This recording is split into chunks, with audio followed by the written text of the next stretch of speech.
เบิ่งเฮิร์ดบูฮานที่บ้านกกตองเนาะพี่น้องที่เคยเห็นมาเฮิร์ดโคอยู่ว่างกลางเอาไม้มาแต่ผู้เลยเนาะเลยโอ้เลยด้วยมือเฮิร์ดหลังใหญ่มหาเศรษฐีในชนบทแท้ๆพี่น้องเนาะเฮิร์ดหลังไม้บูฮานเลยคือเดียวเจ้าก็เลยเป็นคือกันไหมน่ะเลยนะเสามันน่ะจักตุนจนนับบ่ได้ยังนี่น่ะปลาดุกตุ้มเชื่อปลาดุกโอ้หาก็เคยเห็น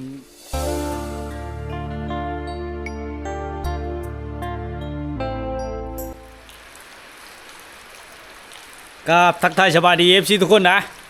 วิดีโอนี้ว่าวงกามาอยู่ที่บ้านกกตองเนาะเมืองวิลาบุรีแขวงชนเขตทุกคนนำภาพพี่น้องมาติดตามรับชมภาพบรรยากาศวิถีชาวบ้านในขอบเขตแห่งนี้หมู่บ้านนี้ก็เป็นหมู่บ้านชนเผ่าผู้ไทยที่ห่างไกลซอกลีกจากตัวเมืองมาก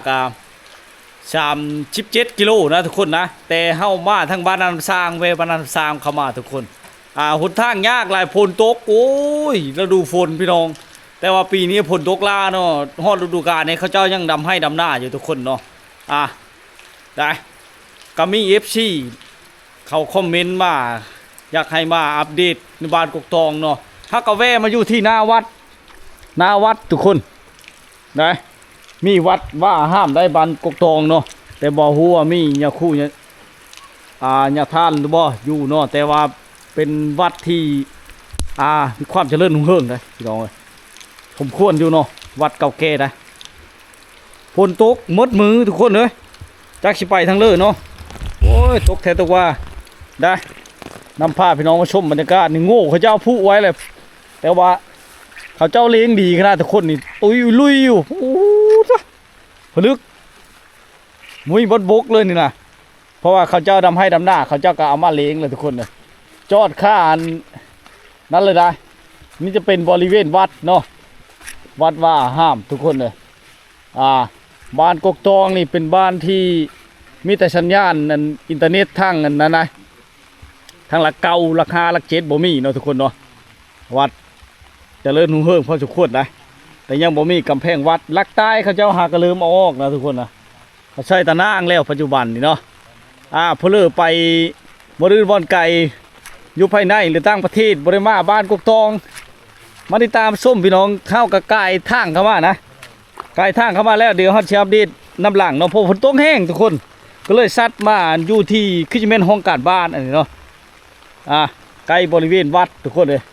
โง่มันกันหนาวเนาะเพราะว่าฝนตกทุกคนหนาวเฮ็ดกระจุกกระจอดอยู่ปุ๊บที่เข้ามานี่เขาเจ้าก็ดำหน้าเคยสิแล้วช่วงนี้นะฝนตกห้ำบรรยากาศย่ำแรงๆนี่นะโอ้หมอนี่ไม่ต้องดำหน้าบ่เลยฮะตัววันหนาวมาแข่งฝนอยู่นี่นะมาแข่งฝนนั่นเท่าเองนะโอ้เขาเจ้าดำห้างคือชิงงามขนาดเนาะเข้าหน้าเนาะหน้าตีนบ้านคำโตมาเพื่อหน้าตีนบ้านเนาะพี่น้องกันมาช่วยดีก็คือหลายแท้นี่นะพอดีบรรยากาศฝนตกลิ้นดำหน้ามันก็บ่หนาวเลยเนาะสุดยอดแล้วนี่เชื่อได้น้ำบ่ดีนะดูเชื่อบ่น้ำนี่นะดูเชื่อฝนคือว่าตกมืดมือมันนี่นะบ่ได้ตกหากระตกนี่ว่าทางนี้นะกุ้ยแต่เอามาเลยคือว่าทางจนไล่เลื่อจะได้ไล่เลื่อมาพี่น้องเลยผู้ลำเล่งกากะผู้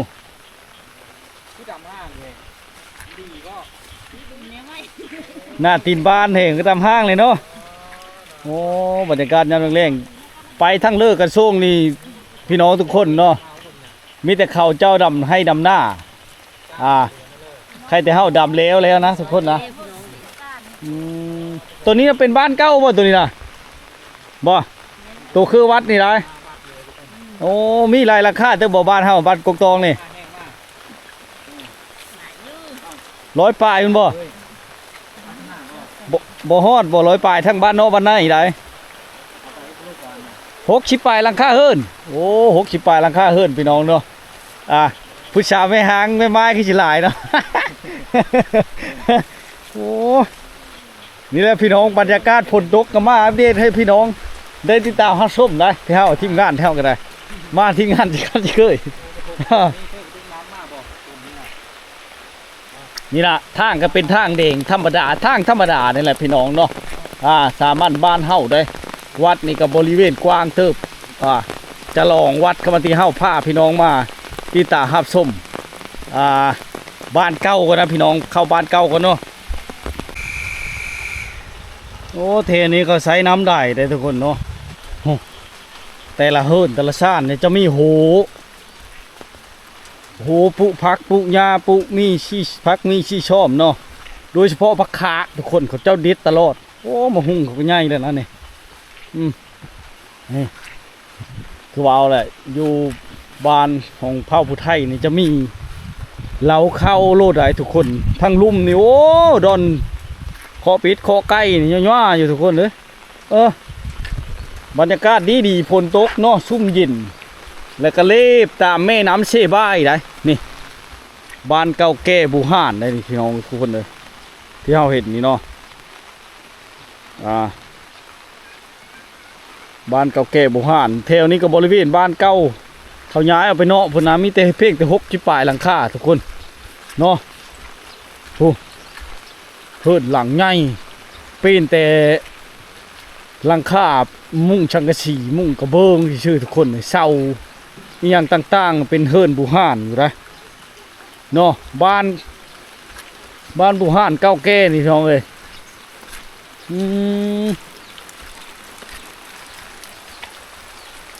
บ้านกกทองพี่น้องเมืองวิลาบุรีเนาะแพงชนเขตช่วงลายเขาเจ้ากับยุแต่ให้แต่หน้าพอแหละช่วงลายกับพระท่านได้แล้วได้ช่วงลายชนใหญ่พี่น้องเลยเนาะคือว่าแหละโอ้มีแต่ลังเฮิรนใหญ่ๆเลยทุกคนเตียวปลายลังเบลอเท่านี้นะ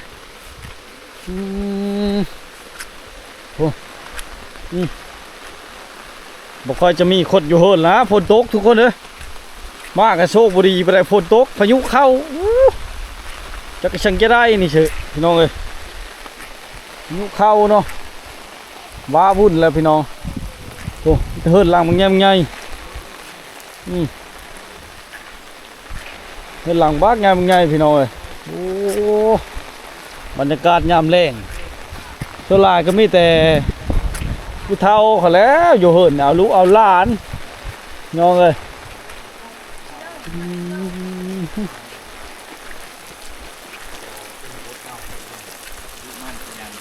เฮ้ยสบายดียังเอาหลานอยู่เหินบ่นี่แล้วเลยดำหน้านะแล้วโอ้ไปช่วงแห้งเขา ไปช่วงแห้งเขาฮะกะมาเอาล้านผู้เฒ่าแสดงว่าผู้ไทยเขตนี้นี่เขาช่วงลายช่วงแห้งเอาแห้งดีเนาะบริจ้างวะใช่จ้างน้ำหมดแล้ววันทะเลแถวนี้มันจะกบ150,000เดี๋ยวนี้จะมันส่งแสนแล้วขึ้นไปเลยเนาะมาทั้งโลกคนลงลายเนี่ยขึ้นเลยเนาะมาแต่จุดชุมติดกับแม่น้ำเชบ้ายเลยบ่เนี่ยเชบ้ายบ่เคยนะเชบ้ายแม่นโอ้ในลงฮะนะข้ามไปหน้าครับบ่น่ะข้ามไปหน้าฝั่งนั้นยังลายอยู่ทางนี้ก็เนาะบ้านน่ะเนาะเข้ามาคักๆอ่ะย่าไปพุ่นเลยบ่เนี่ยเฮิรนยาวโอ้โหเฮิรนเจ้าช่างใหญ่ทำไมเท่าบ่มันยาวฮะลึกเลยจักเช่าเฮิรนนี่นะบ่เช่ามันจะต้นขึ้นมาลายแท้นี่นะโอ้เฮิรนโคตรอยู่กลางปอเป็นบ้านที่แปลกกระบูที่ชุดพี่น้องที่เคยเห็นมาเฮิรนโคอยู่ว่างกลางเฮิรนนอน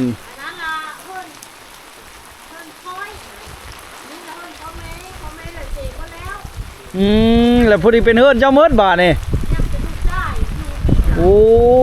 พี่น้องเอ้ย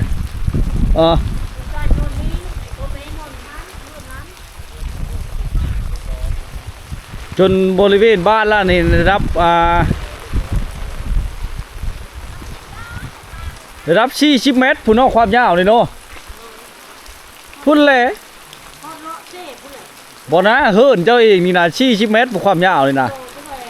ผลึกฮะก็เคยเห็นค่อยก็ได้ อืม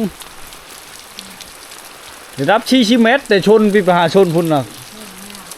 เพิ่น50เมตรผู้แต่40เมตรนะฮอดแล้ว40เมตรนี่3 9 12 15 18 เช้าแต่ละว่างมันได้ว่างละ3เท่าไหร่3เมตรปลายนี่เท่าหา30พันนี่30โอ้ยผู้40เมตรอะไรได้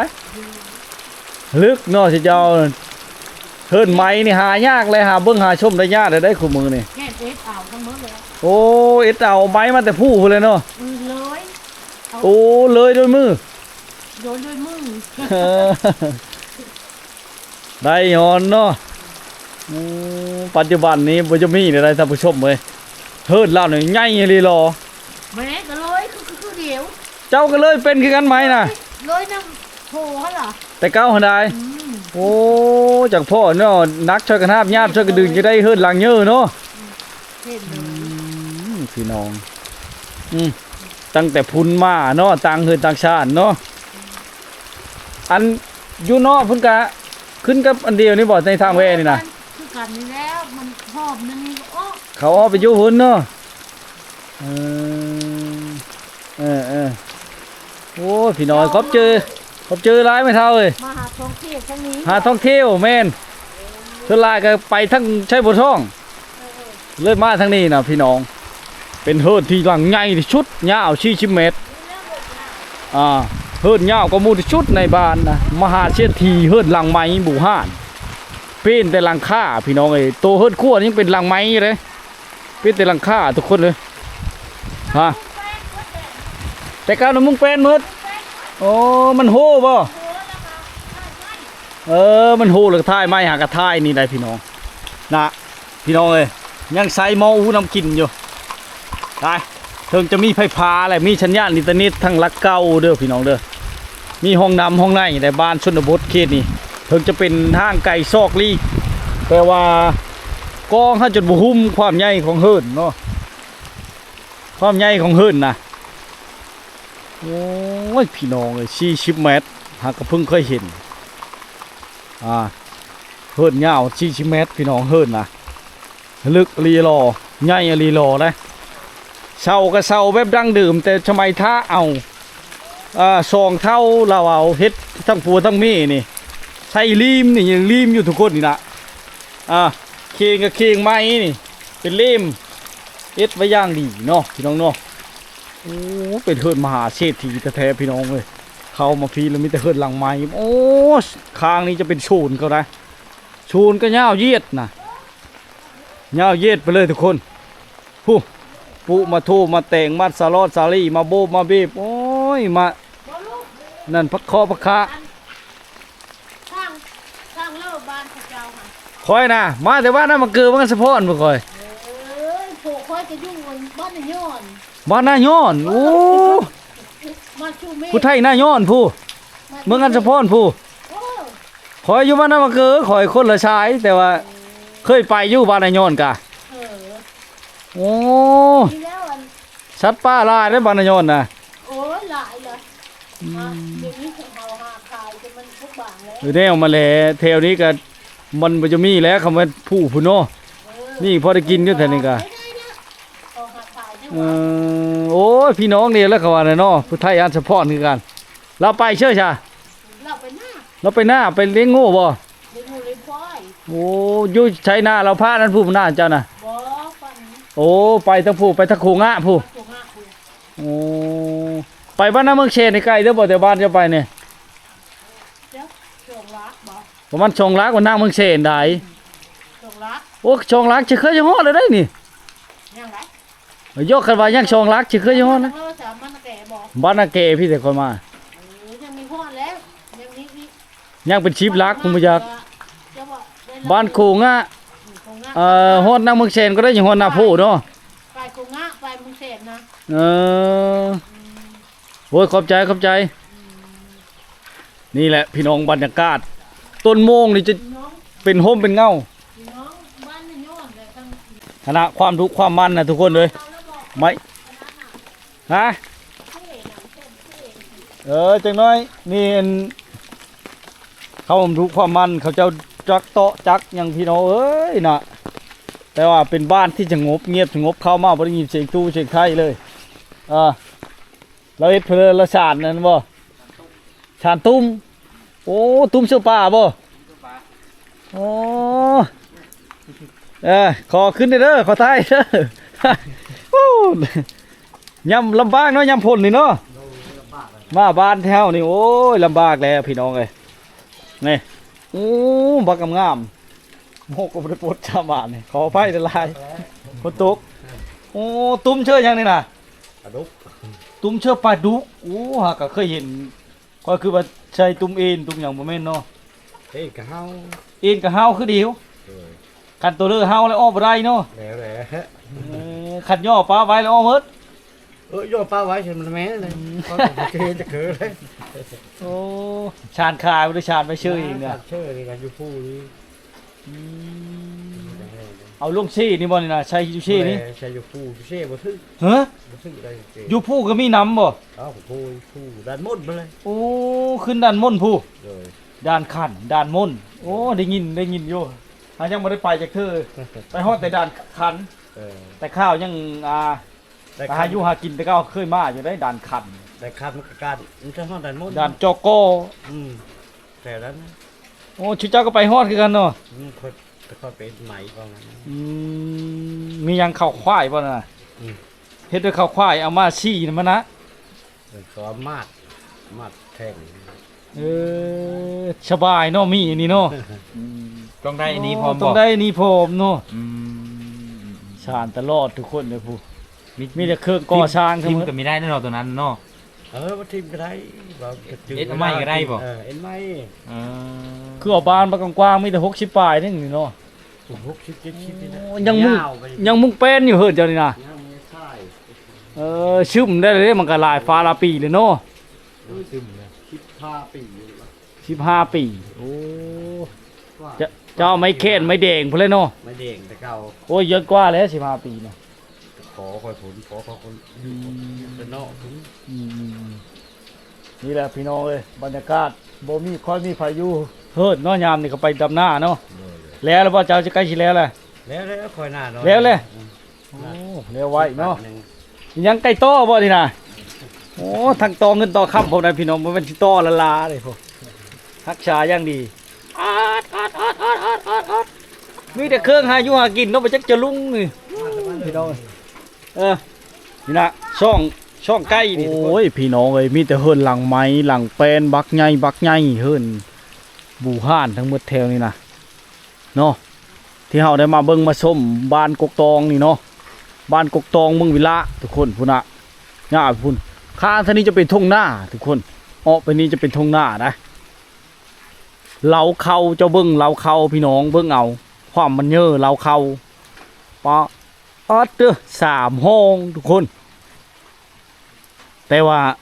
ลืมถามเขาเจ้าเนาะว่าน้ำเคยโทมบ่เนาะเพราะว่ามันไกลเสนา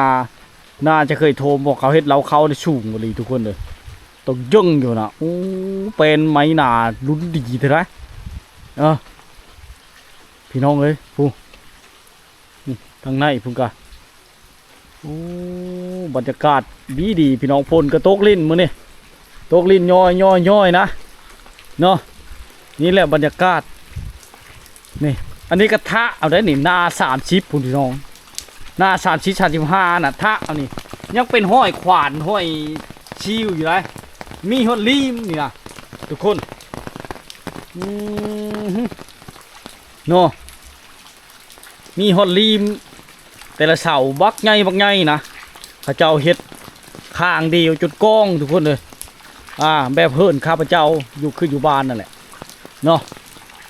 นะประตูก็แบบประตูดั้งเดิมฮะน้องเอ้ยประตูก็ได้เนาะเป็ดไก่ลิ้นก็สบายแต่ว่าสังเกตเบิ่งบ่ค่อยเห็นงูปานใดนะบ่จะเห็นงูเห็นควายปานใดคือจะแม่นเขาเจ้าไปเลี้ยงอยู่เดินทุกคนบ่ชูเห็นอยู่บ้านไปเลยนะเฮามานี่เนาะเส้นทางนี่เป็นธรรมดาย่างยาวเยียดไปเลยลองแม่น้ำเชี่นี่เป็นแม่น้ำเชี่ทางนี้เนาะข้างทางตะวันออกนี่จะเป็นทุ่งนานะ ทุกคนเลยใกล้แม่น้ำเซบายเซบายเซบายแหละพี่น้องเนาะบรรยากาศยามแรงๆชูนเขาเจ้ากับบางพ่อนนะบ่ได้เฮ็ดโหเลยนะทุกคนกล้วยเขางาม ดินดำน้ำชุ่มได้เป็นดินดะเกมชายเฮ็ดให้ปลูกอย่างกางามสะดวกสบายทุกคนเลยเพิ่นเขาเจ้ามีแต่หลังบักใหญ่บักใหญ่นะเป็นแต่หลังค่าโชลายนะบ่ค่อยเห็นหลังไม้แล้วเพราะมันโหนะทุกคนนะมันโหเลยบ่ค่อยมีเนาะนี่แหละบรรยากาศเงียบสงบเป็นเส้นทางธรรมดาย่ามฝนกับสิเปิ้นแน่ย่ามแรงกับสะดวกสบายทุกคนเลยนี่แหละนี่กกละมุดต้นพร้าวต้นโมงต้นไม้กินมะอย่างต่างๆโอ้หลายทุกคนเลยเป็ดไก่ขันนี่ปล่อยแบบธรรมชาติเลยนะหยาบอยู่ทุกคนได้หยาบอยู่นะแต่ว่าบ่มีตลาดตะลี่มีวัดว่าอาหารถือชาติชนะพูดเขตนี่พี่น้อยโกโก้ยเขาเจ้าชาติตาสอนมีแต่บักเงอนี่บ้านเมืองมีการพัฒนาคู่มือนี่เริ่มมีการเอาปูนเอาหินเอาแห่เอาทรายมาฮอดมาถึงเลยทุกคนนะดินบล็อกกองอยู่เริ่มเจ็ดเฮิร์นก่อเลยทุกคนเลยอ๋อเป็ดเขาเจ้าเลยผมเนาะนี่บรรยากาศฝนตกพี่น้องก็บ่ค่อยเห็นผู้คนแต่เฮาสิอัปเดตเฮิร์นซ่านบูฮ่านให้พี่น้องได้เบิ่งได้ชมเนาะนี่ก็เฮิร์นบูฮ่านในขั้นใดก็ยังเป็นขั้นใดบูฮ่านแบบเฮิร์นสาวดอนนั่นแหละพี่น้องเฮิร์นสาวดอนสาวดาวเนาะได้ยังเป็นเฮิร์นช่วงบูฮ่านหลังบางใหญ่แถวนี้นะพี่น้องเอ้ยโอ้สะดวกสบายไปอีกแบบได้ทุกคนเนาะเราเข้าเขาเจ้านี่ไผ่พากระหอดน้ำไหลไผ่สว่างนี่น้ำไหลพี่น้องเข้าบ่ไหลเข้าตารางนะทุกคนนะนี่ผ่าแบบดั้งเดิมเฮิร์นบูฮ่านผ่าดั้งเดิมจะเป็นแบบนี้มันจะมีสองแบบเอาขึ้นแล้วก็แบบนอนแบบตั้งแบบนอนนะทุกคนนะเนาะ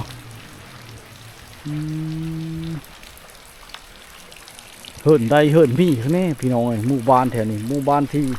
ใดหมู่บ้านที่มีข้างแน่ได้โอ้ต้นพร้าวพี่น้องเนาะเขาเจ้าเอามาเฮ็ดอันเสาปุพักปุมีชีชอบแล้วก็ปูนซีเมนต์กับชอบปูนซีเมนต์หรือว่ากระปิดหางอย่างต่าง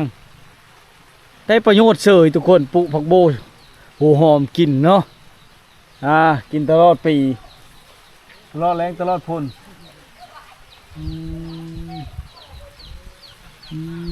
ตัวนี้เฮิร์นบูฮ่านพี่น้องยังมุ่งแปลนอยู่ได้นี่พี่น้องเอ้ยโอ้หลังนี้ยังมุ่งแปลนอยู่ทุกคนโอ้ยังมีให้เบิ่งให้เห็นอยู่นี่มุ่งแปลนทุกคนเลย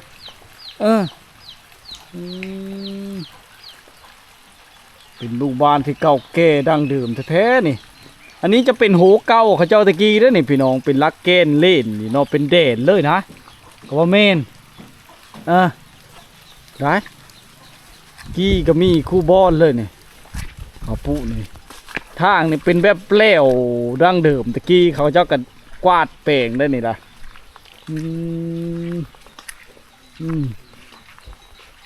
อันนี้แหละพี่น้องบรรยากาศยามแรงๆเนาะเอ็ดเริ่มมาฝนตกทุกคนเลยเฮ็ดให้ยุ่งยากแต่เขาเข้ามากก็ได้เฮ้ยโอ้พี่น้องเนาะ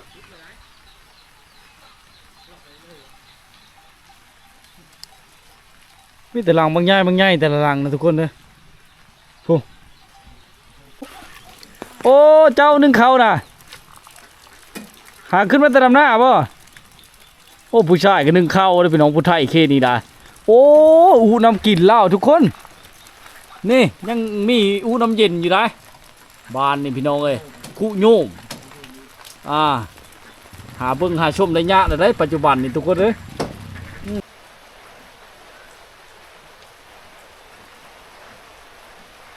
ท่ามกลางสายพลมันนี่พี่น้องเอ้ยมาเบิ่งเฮิร์นบูฮ่านที่บ้านกกตองเนาะเมืองวิลาบุรีทุกคน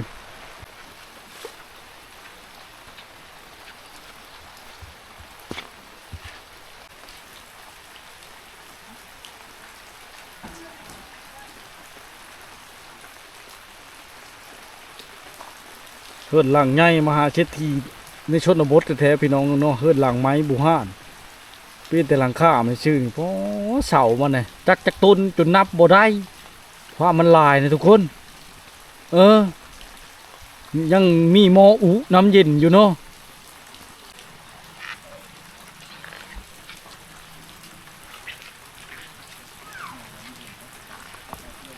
ว่ารถไทยนะค่าบ่โอ้หลายคนชุกเลยเนาะโอ้ทางลำบากขนาดทุกคนโอ้ลึก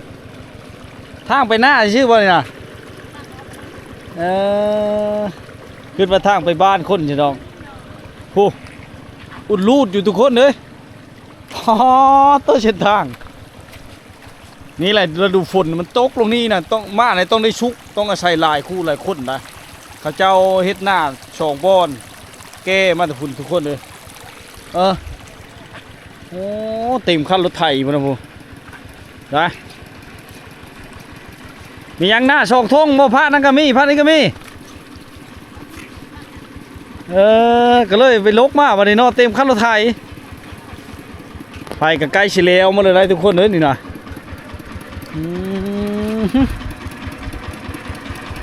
เบิ้งตีรถนี่ทุกคนรูดอยู่เนี่ยมีแต่ขี้ตมเต็มมาย่าอยู่ใครเดี๋ยวจะเพิ่มรถเก่งเนาะโหปตีแตะแหละมันขึ้นมาเลยนะ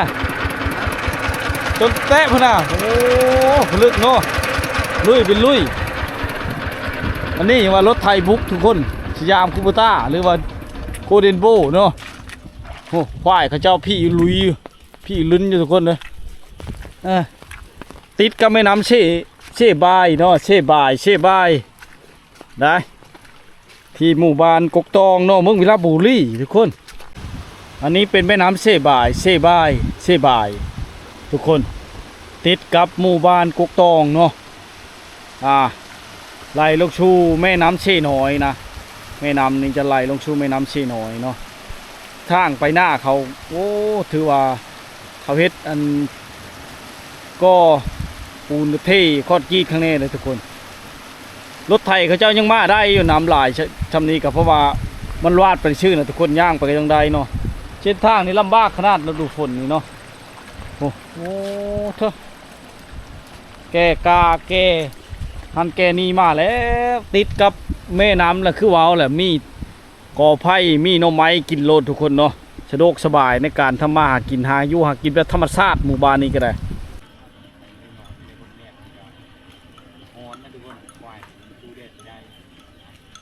ฝนตกนี่สบายทุกคนควายนี่มันบริยานหนาวเนาะมันกินยาเฉยอยู่ทุกคนเลย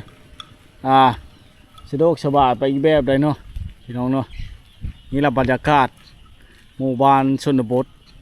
เฮาก็ยังบ่ทันได้เคยมาจากเธอหามาทางตะบิดกับฝนตกแห้งทุกคนเหตุการณ์ไทยถ้ำเขามีอุปสรรคหลายอย่างนับแต่ถนนหนทางมาจังมาโคมบ่นะมาโคมมื้อนอนหน้าบ่ไม่ได้นอนไปหาลูกกาเพื่อลูกกะโลกไปหางานเดี๋ยวนี้นะวันเท่าไรอยู่พี่นะมัด4,000โอ้แล้วไปหางานพร้อมได้แล้วโทรหาหมู่บ่โอ้ตู้ติดไปน้ำพร้อมเนาะขับเสานึงก็ได้6 เซน7 เซนโอ้มัด4,000อะไรโอ้ได้6 เซน7 เซนพี่น้องเลยอ้อยบ้านนี้ลกหน้านั้นได้6 เซน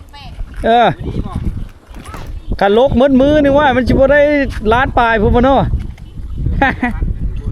ลึกเลยเนาะคาบนึงเกือบ1,000 บาททุกคนเอ้ยแล้วลูกกาเนาะแต่ว่าเป็นบางมือได้ใดกันบ่ได้คู่มือเนาะพี่น้องเอ้ยอันนี้จะอยู่ใน3แยกเนาะแยกนี่ดอนเฮาออกมานี่พี่น้องเอ้ยได้อันนี้จะสู่บ้านหน้าเกเนาะบ้านลาวทา